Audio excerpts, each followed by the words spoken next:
Irang Asina Maram Oiraga Shokhallaba Sekmai AC ki manung channa leiba Kangchup AC asigi MLA Heikham Dingo na hakthengnana chattuna mapham adugi phivam yengshinkhre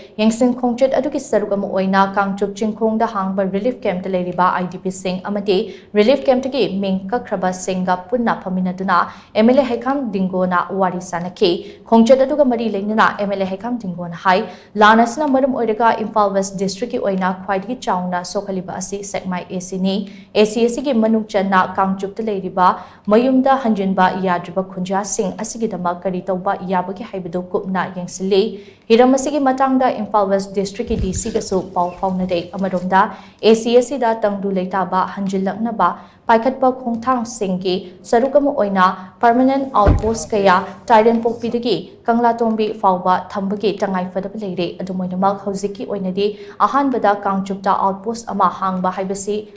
Yamna maru oiba khongthang amane masigidamak athubada proposal tharagane Kangchupki miyamda analainge lamda khudongchannabagidamak athubada ayushki dispensary ama sananaba thorang tawri hainasu mahat makatana phungdokhi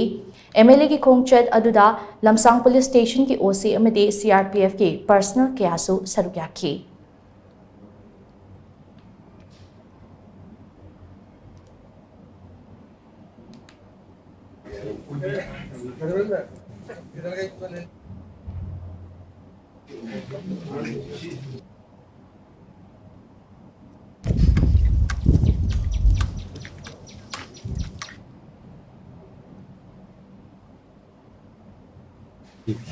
Issue makak leibani madugi dana maram oirkanda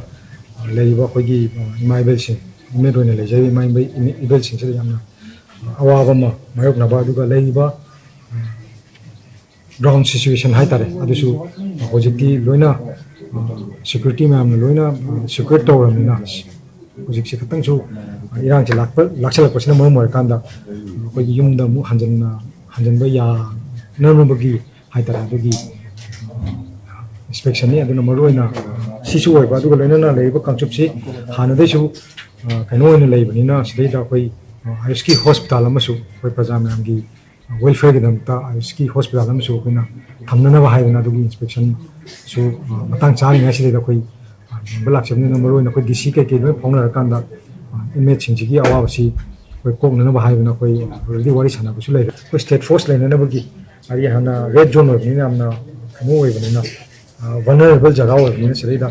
khoi state force ki khoi state ki ba dum ba posama thamnana ba khoi DGP da haina na ba haina khoi proposal ma thamnana ba kan na